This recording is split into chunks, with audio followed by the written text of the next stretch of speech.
자, 하나님의 말씀은 마가복음 15장 21절부터 41절까지 합독하겠습니다.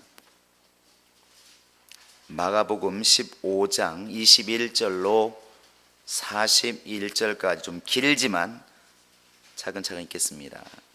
시작. 마침 알렉산더와 루포의 아비인 구레네 사람 시몬이 시골로서 와서 지나가는데 저희가 그를 억지로 같이 가게 하여 예수의 십자가를 지우고 예수를 끌고 골고다라는 곳, 번역하면 해고로 곳에 이르러 몰약을 탄 포도주를 주었으나 예수께서 받지 아니하시니라. 십자가에 못 박고 그 옷을 나눌세 누가 어느 것을 얻을까요? 제비를 뽑더라. 때가 제3시가 되어 십자가에 못 박으니라. 그 위에 있는 죄패 유대인의 왕이라 썼고 강도 둘을 예수와 함께 십자가에 못 박으니 하나는 그의 우편에 하나는 좌편에 있더라. 지나가는 자들은 자기 머리를 흔들며 예수를 모욕하여 가로되 아하, 성전을 헐고 사흘에 짓는 자여, 네가 너를 구원하여 십자가에서 내려오라 하고 그와 같이 대제사장들도 서기관들과 함께 희롱하며 서로 말하되 저가 남은 구원하였으되 자기는 구원할 수 없도다. 이스라엘의 왕 그리스도가 지금 십자가에서 내려와 우리로 보고 믿게 할지어다 하며 함께 십자가에 못 박힌 자들도 예수를 욕하다. 제6시가 되매 온 땅에 어둠이 임하여 제9시까지 계속하더니 제9시에 예수께서 크게 소리 지르시되 엘리 엘리 라마 사박다니 하시니 이는 번역하면 나의 하나님 어찌하여 나를 버리셨나이까 하는 뜻이라. 곁에 섰는 자 중에 어떤 이들이 듣고 가로되 보라 엘리야를 부른다 하고 한 사람이 달려가서 해융에 신 포도주를 머금게 하여 갈대 교회에 마시우고 가로되 가만두어라. 엘리야가 와서 저를 내려주나 보자 하더라. 예수께서 큰 소리를 지르시고 운명하시다. 성소 휘장이 위로부터 아래까지 찢어져 둘이더니라. 예수를 향하여 섰던 백부장이 그렇게 운명하심 보고 가로되 이 사람은 진실로 하나님의 아들이었도다 하더라. 멀리서 바라보는 여자들도 있는데 그 중에 막달라 마리아와 또 작은 야고보와 요새의 어머니 마리아와 또 살로메가 있었으니 이들은 예수께서 갈릴리에 계실 때 쫓아 섬기던 자요 또 이외에도 예수와 함께 예루살렘에 올라온 여자가 많이 있었더라. 아멘. 자, 내 영혼아 예수의 공로를 힘입자. 두 번 시작. 내 영혼아 예수의 공로를 힘입자. 내 영혼아 예수의 공로를 힘입자. 이번 주간은 우리가 이미 알고 있는 것처럼 예수님께서 고난을 받으시는 고난주간이라고 다 이렇게 알고 있습니다. 간혹가다 우리 이런 생각을 합니다. 우리가 이렇게 예수를 통해서 구원을 받게 되었고 예수님 때문에 하나님이 살아계신 것과 그분이 지금도 역사하시는 분임을 이렇게 알게 되고 또 하나님을 만나게 되었는데 정작 아버지 명령을 따라서 이 땅에 오신 예수님께서 이 땅에 계실 때 그분의 마음은 어땠을까? 그분의 심정은 또한 어땠을까? 이렇게 오늘은 고난주간이라 볼 수 있는데 이 고난주간이 점점 다가와져서 자신이 죽을 날이 이제 며칠 남지 않았을 때 그 예수님의 심정, 이러한 심정을 아는지 모르는지 제자들은 누가 높으냐 옆에서 싸우고 있고 할 때 그 예수님의 심정은 어땠을까? 우리가 분명하게 알기는 어렵지만 우리 심정과 별로 다르지 않았을 것이라 생각을 합니다. 아무리 옳은 일이라 할지라도 아무리 그것이 아버지 일하는 것을 알고 있어도 역시 괴로움은 괴로움이었다는 것이죠. 그래서 예수님께서 내가 이제 얼마나 괴로운지 누가복음 12장 50절에 보시면 나의 받을 침례가 있으니 내가 얼마나 지금 힘들겠는가 이런 표현을 하고 있습니다. 나의 받을 침례가 있다. 그것은 곧 예수께서 어떻게 죽으실 것을 이미 말씀하시죠. 근데 그 당시에 사람들이 그걸 이해하든 못하든 이미 예수는 자신이 가야 할 길을 분명히 보고 있습니다. 그러니까 나의 원대로 마시고 아버지의 원대로 되기를 원하나이다 이렇게 기도를 합니다. 그렇게 알고 있는 그 예수님의 심정이 얼마나 힘들까? 제자들에게 이런 말을 해도 제자들은 모릅니다. 이게 지금 어떤 상황인지를 모르는 것이죠. 그러니까 예수께서 베드로에게도 내가 죽어야 하리라 했을 때 주여 죽지 마옵소서. 무슨 소리입니까?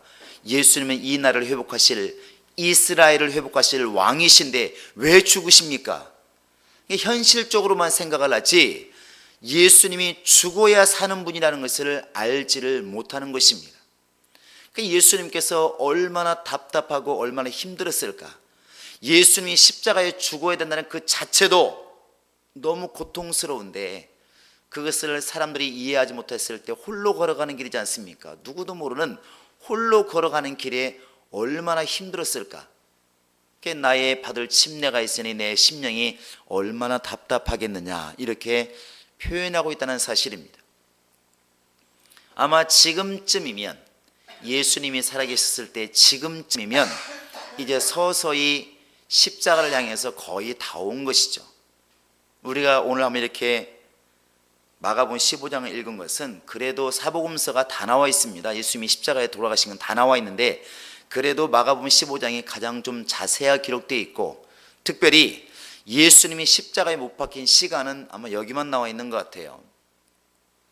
예수님이 느닷없이 와가지고 십자가에 못 박히신 게 아닙니다. 원래 사역을 어디서부터 시작했냐면 요단강가에서부터 침례받고 올라오셔서 시작하셨는데, 그게 이제 갈릴리 호수 주변이 있죠. 갈릴리라고 하는 바다는 우리가 이미 너무 잘 알 겁니다. 얼마나 낮은 곳에 있는지, 지금 우리가 서해바다를 가보면 그 바다보다도 300m가량 낮게 있습니다. 저 밑에 들어가 있다는 것이죠. 땅 밑으로 훨씬 아래 들어가 있습니다. 보통 육지는 물 위에 올라와 있기 때문에 육지인데, 갈릴리 바다는 희한하게도 이 땅이 이렇게 있다가 지중해가 있으면, 물이 있으면 이렇게 이스라엘이 있고 쭉 내려가서 저 아래에 있다는 것이죠.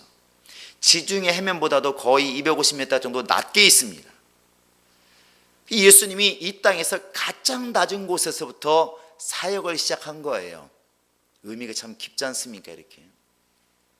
그래서 예루살렘은 해발 800m입니다. 우리 지금 서울로 말하면 저 관악산 꼭대기만큼 됩니다. 그렇게 가장 높은 곳까지 올라가시죠. 이렇게 서서히 사역을 하시면서 올라가시는데, 이제 한 3년 반 동안 사역을 하시고 남은 일주일이 남았습니다. 그래서 안식일을 지나시고 바로 이제 주일날, 안식 후 첫날이겠죠. 예루살렘에 들어갑니다. 그때 처음 들어오시는데, 그때 우리가 알고 있는 것처럼 마가복음 11장에서 보면 어린 나귀를 타는 것입니다. 사람들이 막 옷을 깔고 그런 막 이렇게 여러 가지 풀을 깔면서 호산나 찬송하리로다, 주의 이름으로 오시는 이여, 왕으로 오시는 이여 찬송하는 게 바로 거기입니다. 그 예루살렘을 당당하게 왕으로서 입성을 하죠. 그게 바로 지난 주일이었습니다. 근데 그때 오셔가지고 보시면 엄청난 일을 하신 것이 아니라 성전을 둘러보셨어요. 이제 아마 자신의 성전이기 때문에 성전을 깨끗게 하고 싶은 이제 마음이 있는 것이죠. 정결케 해야 되는 의무가 있으니까. 우리 한 마가복음 11장을 보실까요? 11장 1절에서 바로 이제 2절에 보시면 너희 맞은편 마을로 가라. 그리 들어가면 곧 아무 사람도 타보지 않은 나귀 새끼에 매어 있는 것을 보리니 끌고 오느라. 이 나귀를 타고 이제 들어갑니다. 그래서 9절에 보시면 앞에서 가고 뒤에서 다른 자들이 호산나 찬송하리다, 주의 이름으로 오시니 막 찬송합니다. 다른 때는 그냥 조용히 다녔는데 이때는 막 왕의 입장으로 들어가는 것이죠. 당당하게 막 들어가는 것입니다. 자, 그 다음에 이제 11절에 보시면 예수께서 예루살렘에 이르러 성전에 들어가사 모든 것을 둘러보시고 때가 이미 저물매 12 제자를 데리시고 베다니에 뭐 했더라? 나가셨더라. 이상하지 않나요? 예루살렘에 그렇게 막 엄청나게 요란하게 들어왔으면 먼 일을 하고 가셔야 되는데 뭐 하셨나요? 그냥 성전을 둘러보시고 나가셨어요. 베다니는 예루살렘 성에서 보면 건너편에 있는 감난산 뒤쪽에 있습니다. 멀지 않은 곳이면 가깝다는 것이죠. 근데 예루살렘에서 주무시지 않고 나가셨어요. 그러니까 그렇게 엄청나게 막 이스라엘 왕으로 오시는 이여, 호산나 찬송하리로다, 막 온 동네가 시끄럽게, 온 막 예루살렘이 시끄럽게 들어왔으면 그날만큼 뭔가 왕노트를 하셔야 되는데 아무 소리 없이 그냥 성전만 둘러보시고 그날 그냥 나가셨습니다. 그게 바로 예수님이 주일날 하신 일이에요. 오늘 우리 주일을 말하는 것이죠. 그리고 12절에 보시면 이튿날, 그게 이제 월요일이겠죠. 월요일 날 이제 베다니에서 나왔을 때 시장하신지라, 베다니가 이렇게 원래 문둥이촌이니까 가난한 동네니까 먹을 게 별로 없었나 봐요. 나오면서 배가 고프니까 무화과나무가 있으니까 혹시 열매가 있을까 싶어서 봤더니 열매가 없어. 그러니까 예수께서 이제 영원토록 너는 이제 열매를 맺지 못하리라, 이렇게 말씀하십니다. 그리고 15절에 보시면 어제 보았던 그 성전, 둘러보았던 성전, 거기에 들어가서 노끈을 막 만들어 가지고 장사하는 사람들 내어 쫓으시고 다 상을 다 엎어버리시고, 이렇게 막 주님께서 성전을 깨끗게 정화하십니다. 그리고 하신 말씀 있지 않습니까? 내 집은 만민이 기도하는 집이라 칭함을 받으라 하지 않았느냐. 왜 강도의 구례를 만들었느냐? 성전을 깨끗게 하십니다. 의미가 있지 않습니까? 이제 예수님이 해받을 날이 멀지 않은 것이죠. 성전을 깨끗게 하라, 그렇게 하시고, 결국 다시 또 19절에 보시면 저물매 저희가 성 밖으로 나가다 다시 나갑니다. 근데 그 다음날 보니까 이제 어제 말했던 무화과나무가 말라 있는 것이죠. 이게 말라 있습니다. 그게 화요일입니다. 화요일 날 많은 논쟁을 합니다. 이제 11장, 12장, 13장에 보시면 이 화요일 날 그 당시에 바리새인들, 제사장들, 서기관들은 많은 논쟁을 하는데, 왜 논쟁을 하겠습니까? 11장 여러분 보시면, 자 27절 28절 보시겠습니다. 같이 읽어보겠습니다. 시작. 저희가 다시 예루살렘에 들어가니라. 예수께서 성전에서 걸어다니실 때에 대제사장들과 서기관들과 장로들이 나와 가로되 무슨 권세로 이런 일을 하느뇨? 누가 이런 일할 권세를 주었느뇨? 이렇게 말합니다. 왜 그러냐면 그 주일날 이렇게 성전에 들어올 때 막 요란하게 호산나 찬송하리로다 온 백성이 그렇고 나귀를 타고 왕이 들어오는 것처럼 들어온, 마치 이들이 볼 때, 그들이 볼 때 자기가 무슨 선지자라고 이렇게 막 메시아처럼 들어오는 것이 사실은 마음에 안 드는 것이죠. 근데 거기에다가 막 성전을 막 이렇게 깨끗게 하시는데, 성전에서 정화했다 단순히 나와 있지만 여러분 그 광경을 생각해 보면 보통 시끄러웠던 게 아니었을 겁니다. 가끔가다 우리도 이렇게 교회에서 무슨 행사 있을 때 막 주변에 와서 꽃도 팔고 이렇게 하잖아요. 근데 누군가가 막 나가가지고 막 들엎어버리고 막 어디 교회 와서 장사를 하냐고 막 이렇게 외치면, 그 말로만 그런 게 아니라 막 상을 다 엎어버리고 막 꽃을 다 뒤집어버리고 이렇게 하면 여러분 조용하겠습니까? 시끄럽겠습니까? 시끄럽다고 얘기를 하세요. 시끄러웠겠어요? 조용했겠어요? 시끄러웠겠죠. 난리가 났을 것입니다. 이 소문이 하루만이지만 쫙 퍼지지 않겠습니까? 온 예루살렘에 퍼진 것이죠. 가뜩이나 그 전에 죽은 자를 살리기도 하고 막 이적을 일으키니까 저가 메시아가 아닌가, 선지자가 아닌가 막 사람들이 반신반의하면서 대제사장들, 서기관들, 바리새인들은 웃기고 있네, 이런 상황인데 그 예수가 그렇게 와가지고 막 성전에 와서 마치 주인인 것처럼 그렇게 행세를 하니까 마음에 안 드는 것이죠. 그러니까 드디어 밥그릇 싸움을 하는 것이죠. 화요일 날 와가지고 예수께 단단히 벼르고 찾아온 것입니다. 혼자 온 게 아니라 금방 읽은 것처럼 제사장들, 서기관들, 장로들이 모았다고 하는 얘기는 벌써 야 이게 무슨 일이라고 그러고 막 서로 모였다는 거 아니겠습니까? 원래 바리새인들, 제사장들, 뭐 서기관들, 이 사람들은 원래 각각 프라이버시가 있기 때문에 잘 안 만나고 잘 안 어울리는 사람들인데, 이 사람들이 막 똘똘 뭉쳐가지고 지금 예수께 달려온 것입니다. 그리고 묻는 질문이 딱 하나예요. 무슨 권세로 네가 이런 일을 하느냐? 성전에 살 일이 있으면 제사장이 해야지 네가 왜 하느냐? 그러잖아요. 성전 안에 들어가면 왕이 누구냐면 제사장들이에요. 그래서 우리가 재물을 가지고 가도 제사장에게 맡겨서 연락시키지 않습니까? 우리 죄가 있으면 제사장을 통해서 고하지 않습니까? 그게 원래 정상인데 네가 뭔데 감히 성전에 와서 성전이 더럽니 많이 그렇게 함부로 할 수 있느냐? 네가 무슨 강도의 굴을 만들어 네가 난리냐 이거죠. 그렇게 할 일이 있으면 제사장에게 맡겨야지. 그리고 그 앞에 보시면 용서해라 마라, 네가 그럴 권리가 어디 있느냐, 이걸 따지는 것입니다. 예수님께서 계속 여기에 대해서 답변을 하시죠. 포도園비유라든지 이런 뭐 여러 가지 비유를 계속 말씀하시는 것입니다. 진짜 율법이 무엇이냐 막 이런 것을 계속 이렇게 설법을 하시죠. 설교를 하십니다. 그게 화요일이죠. 그렇게 하루 종일 이제 그들과 논쟁하고, 논쟁이라는 말을 쓰기 싫지만 그들에 대해서 예수님의 의견을 피력하고, 그 다음에 수요일 딱 되었습니다. 오늘이겠죠. 수요일 날은 엄청난 사건이 두 가지가 있죠. 하나는 옥합을 깨뜨린 겁니다. 마리아가 와서 예수님의 머리에 옥합을 부었어요. 참 예수님이 정말 너무 감사한 것이죠. 그걸 보고도 또 옆에 제자들은 뭐라 말합니까? 차라리 그걸 팔아서 가난한 자들에게 주었더라면 더 많은 사람들에게 유익을 끼쳤지 않았을까? 그게 남이 말한 게 아니라 그렇게 예수를 잘 안다고 하는 제자들의 입에서 나온 말입니다. 예수께서 뭐라 말씀하십니까? 그래, 네 말이 맞다 이렇게 하지 않고 가만두어라. 그리고 앞으로 복음이 증거되는 곳에는 이 여자의 일도 반드시 말을 해라. 이 여자가 지금 행한, 내 머리에 지금 향유를 부은 것은 내 장례를 위한 것이다. 오히려 마리아가, 이 옥합을 깨뜨리는 마리아가 훨씬 더 예수님의 죽음을 잘 준비한 거예요. 옥합을 깨뜨린 사건이 수요일 날 있었고, 그 다음에 또 한 사건은 가슴 아픈 사건이지만 가룟 유다가 예수를 판 사건입니다. 수요일 날은 이런 극적인 사건이 두 개가 벌어집니다. 오늘이겠죠. 그리고 내일은 이제 예수님께서 사랑하는 제자들과 마지막 식사를 합니다. 그게 우리는 최후의 만찬, 또 거기에서 명령하신 것이 성찬식, 성만찬이라고 우리는 이미 알고 있습니다. 그게 이제 목요일 밤이겠죠. 그리고 그가 금요일 아침에 이제 잡혀가셔서, 밤늦게 잡혀가셔서 금요일 날 빌라도에게 재판을 받으시고, 그 다음에 이제 결국 십자가에 달려 돌아가십니다.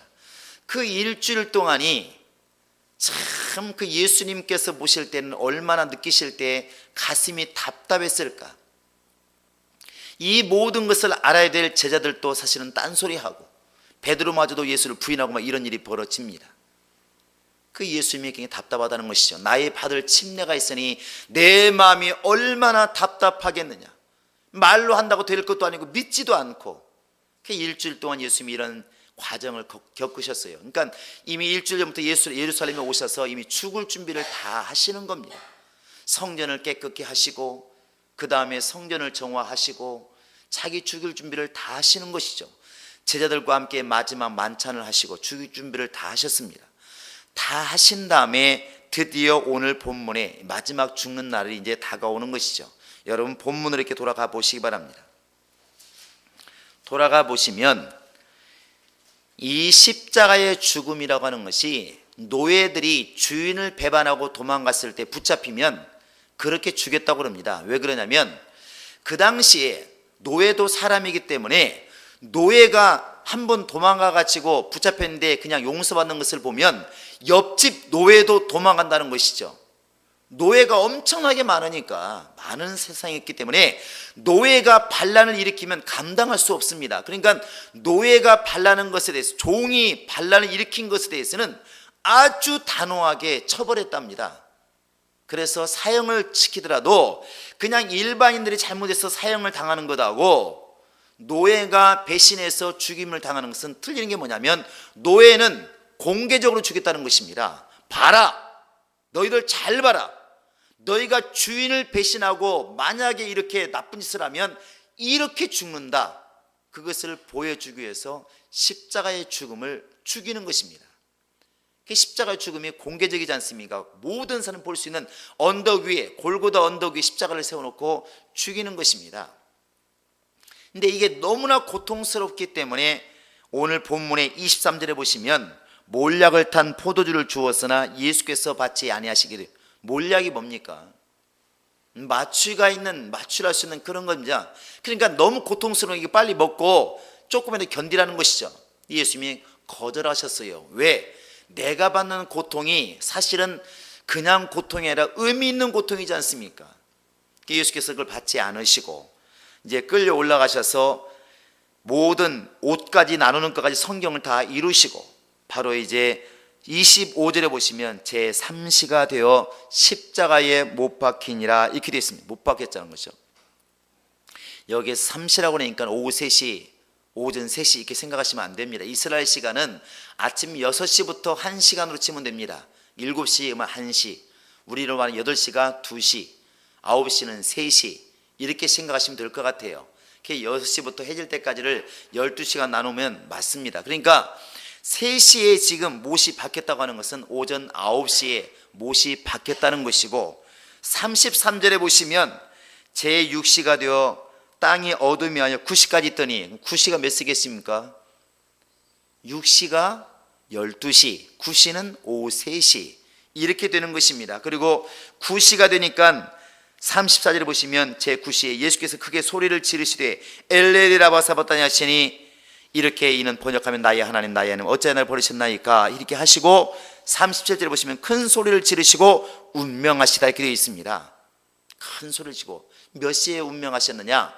바로 9시에, 우리 시간으로 말하면 오후 3시에 숨을 거두신 거예요. 몇 시에 못이 박혀서? 아침 9시에 못이 박혀서 몇 시에 돌아가셨어요? 오후 3시에. 몇 시간 동안 있었습니까?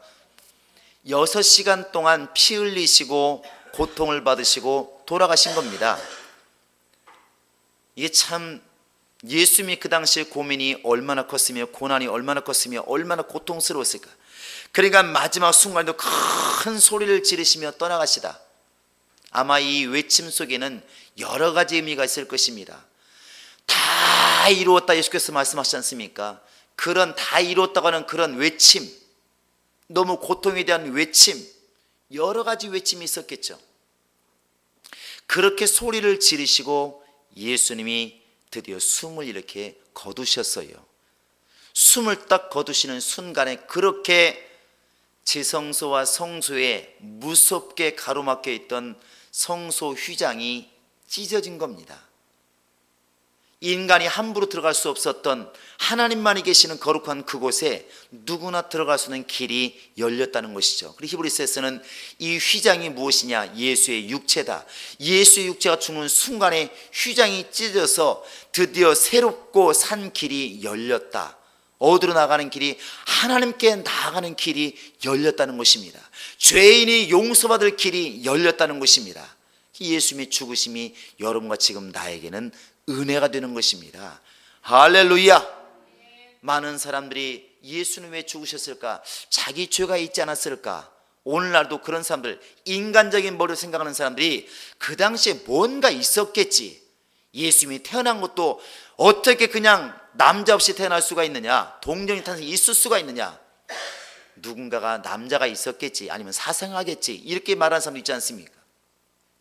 그것처럼 예수님께서 죽으실 때 그냥 죽겠느냐? 로마 사람들이 바보냐? 뭔가 죄가 있으니까 죽었겠지, 그렇게 말합니다. 그러나 히브리서 4장 15절에 보면 이렇게 나와 있습니다. 하나님께서는 예수를 보내셨는데, 예수가 누구시냐? 그는 우리와 같이 모든 환난과 고난과 고생은 같이 겪는 분이시지만 죄는 없으시니라 그랬어요. 자, 예수는 죄가 없는 분이시다. 시작.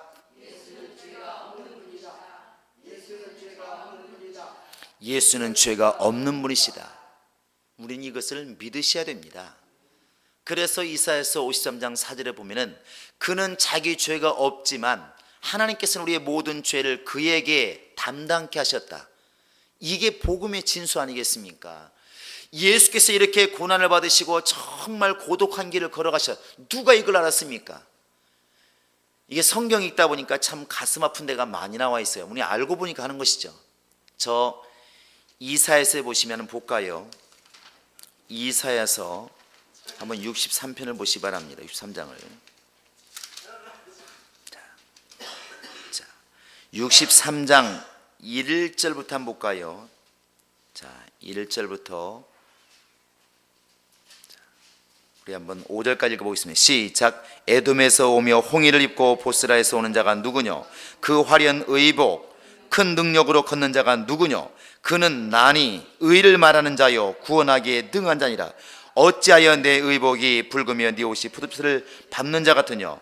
만민 중에 나와 함께한 자가 없이 내가 홀로 포도즙 틀을 밟았는데 내가 노함을 인하여 무리를 밟았고 분함을 인하여 짓밟았으므로 그들의 선인이 내 옷에 뛰어 내 의복을 다 더럽혔음이니 이는 내 원수가 없는 날이 내 마음에 있고 내 구속할 해가 왔으나 내가 본즉 도와주는 자도 없고 붙들어주는 자도 없으므로 이상히 여겨 내 팔이 나를 구원하며 내 분이 나를 붙들었음이니라. 여기에 보시면 홍의를 입고 오는 자가 누구냐? 그것은 곧 나다. 나가 누구냐? 구원하기에 능한 자라. 능한 자라. 하나님이라는 것이죠. 그런데 3절에 보시면 만민 중에 나와 함께한 자가 없이 내가 홀로 포도틀을 밟았다 이렇게 나와 있습니다. 나 홀로. 5절에서도 내가 본즉 도와주는 자도 없고 붙드는 자도 없더라. 나와 함께한 자가 없더라. 그게 어찌 보면 예수님의 길인 것 같습니다. 예수님이 십자가에 올라가실 때, 이렇게 지고 올라가실 때 그 예루살렘에 와서 같이 우는 여자들도 많이 있었습니다. 갈릴리에서도 오늘 말씀해 보시면 갈릴리에서부터 같이 쫓아오던 여자들이 많이 있었어요.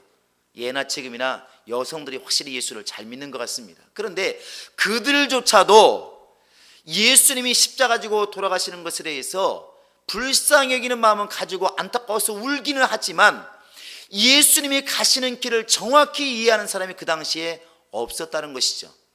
나중에 성령이 오신 다음에야 이 십자가의 길이 나를 위한 길이고 우리를 위한 길이라는 것을 비로소 깨달은 것입니다. 그 예수님께서 그 겟세마네에서 기도하실 때 말씀한 게 뭡니까? 내가 번민하여 죽게 되었으니, 이거 아니겠습니까? 내가 번민하여 죽게 되었으니 홀로 걷고 있다는 것이죠. 지금 11명의 제자가 있지만 그 제자들은 육신의 피곤한 것을 이기지 못하고 졸고 있어요. 그 순간에도 졸고 있다는 것이죠. 예수님이 홀로 걷는 것입니다.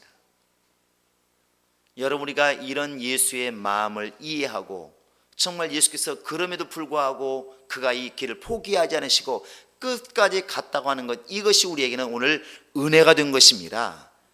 은혜가 된 거예요. 할렐루야. 그래서 오늘날 우리가 지금 여러분과 내가 해야 할 게 뭐냐면, 예수님 너무 불쌍하셨구나, 외로우셨구나, 이걸 지금 말하자는 게 아닙니다. 그게 아니라 이렇게 힘든 길을 걸어가신 예수님을 우리가 욕되게 하지 않으려면은 우리가 그 공로를 100% 힘있는 것입니다. 그래야 보람 있지 않겠습니까? 그가 이렇게 힘든 길을 걸어가셔서 나를 살리려고 했다고 한다면 내가 과감하게 마귀에게서 벗어나서 산자가 되어서 하나님의 자녀가 되어야 예수님이 나 때문에 죽으신 보람이 있지 않겠냐는 것입니다. 할렐루야. 그래서 예수의 공로를 힘입자고 말하는 것입니다. 다시 한번 주목 주시고, 내 영혼아 예수의 공로를 힘입자. 시작. 내 영혼아 예수의 공로를 힘입자. 내 영혼아 예수의 공로를 힘입자. 내 영혼아 예수의 공로를 힘입자. 이런 고난 주간이 되면은 우리나라뿐만 아니라 외국에서도 보면 실제로 사람이 이렇게 달려서 괜찮을 만큼 큰 십자가, 몇몇 터는 십자가를 치고 머리에 가시관을 쓰고 피 흘려가면서 끌고 가는 그런 고난을 하시는 분들이 많이 있어요. 예수의 고난에 동참하자고 그래가지고.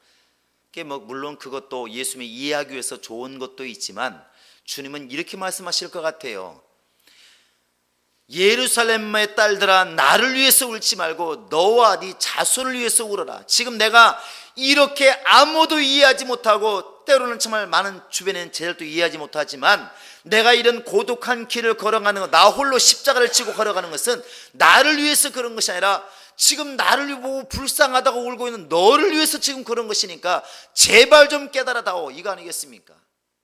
이거거든요. 엘리엘리 라바사네, 우리는 알고 있습니다. 아버지의 아버지 어째 나를 버리셨나이까. 이것은 원망하는 말이 아니지 않습니까? 하나님이 이런 것들은 침묵하시죠.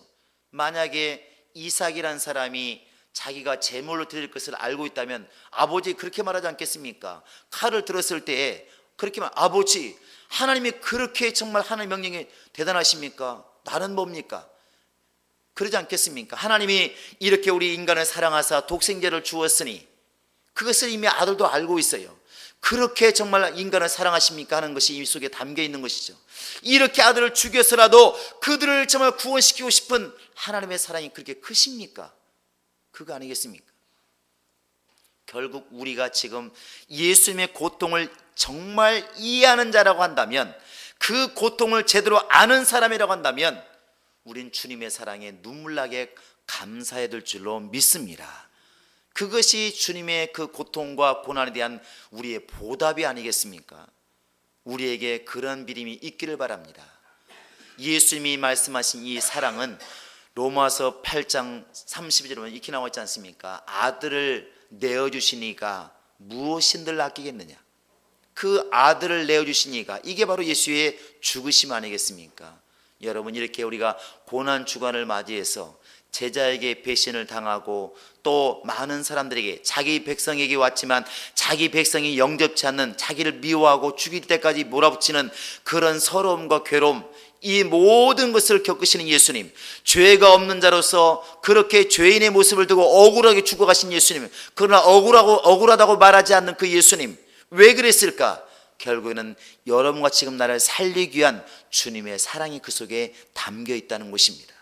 우리가 이렇게 슬프다고 괴롭다고 예수의 고난 동참한다고 하는 그런 행위로만 우리가 주님을 이해할 것이 아니라, 그 예수님의 고난과 고통 때문에 내가 살았다고 하는 그것을 깨닫고 오늘 또 예수의 공로를 힘있기로 작정하시고 그분의 은혜에 더 감사하시기 바랍니다. 말로 감사하시고 물질로 감사하시고 삶을 통해서 감사를 표시하시기 바랍니다.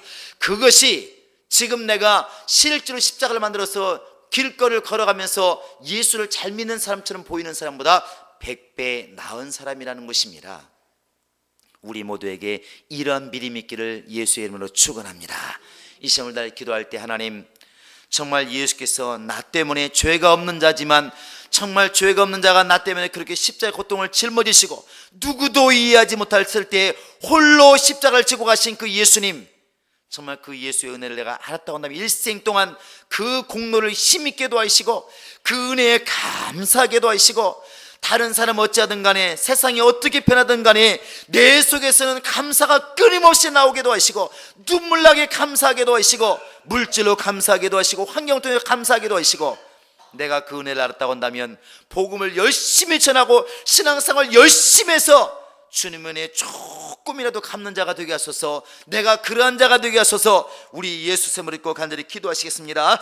예수여, 예수여, 예수여. 우리 하나님 아버지, 예수께서 고난받으신 이 고난의 주간에 우리는 정말 뼈저리게 예수의 그 공로를 기억하게도 하시고 예수께 받은 그 은혜를 체험할 수 있도록 하나님이 함께 하시고 인도하여 주시옵소서. 사람 보기에 예수님이 홀로 걸어가시고 홀로 십자가를 지시고 6시간 동안이나 피를 다 쏟으시고 물을 다 쏟으시고 고통 중에 가시는 그 예수님이 정말 불쌍해 보일지 모르나 우리는 정말 그것이 나의 죄 때문이라는 것을 깨달았으니 이 일로 인하여 일생 동안 주님께 감사하는 신앙생활을 할 수 있도록 하나님이 함께 하시고 인도하여 주시옵소서. 죄가 없는 자로서 이렇게 죄인의 모습으로 죽어가신 것, 결국 나를 살리기 위한 하나님의 사랑이 오니 이 사랑을 잊지 않게 도와주옵소서. 이 땅에 살아가면서 자그마한 일 때문에 화가 나고 자그마한 때문에 시기가 나고 이 자그마한 일 때문에 분냈던 모든 것들을 회개하게 도와주시옵소서. 나를 위해서 죽으신 분이 있다는 것을 늘 기억하게 도와주시고 예수의 죽으심을 내가 짊어지고 살 수 있는 능력이 있도록 하나님이 함께 하시고 인도하여 주시옵소서. 내가 용서받으신 것이 크다고 하는 것을 깨닫게 도와주시고 예수의 공로를 날마다 순간순간마다 한순간도 잊지 않고 의지하는 자가 될 수 있도록 우리 하나님이 함께 하시고 도와 주시옵소서. 이제부터 은혜를 깨달은 자가 되었으니 입술로 끊임없이 정말 감사하며 찬양하게 도와주시고 우리의 삶이 감사하는 생활하게 도와주시고 이제 우리를 통하여 마음껏 쓰시기를 원하시는 주 앞에 내 자신을 들여서 복음을 전하며 예수의 생명을 전하는 생활할 수 있도록 하나님이 함께 하시고 인도하여 주시옵소서. 세상이 어떻게 변할지라도 우리의 믿음은 날마다 감사하는 생활로서 변찮는 신앙생활 할 수 있도록 하나님이 함께 하시고 인도하여 주시옵소서.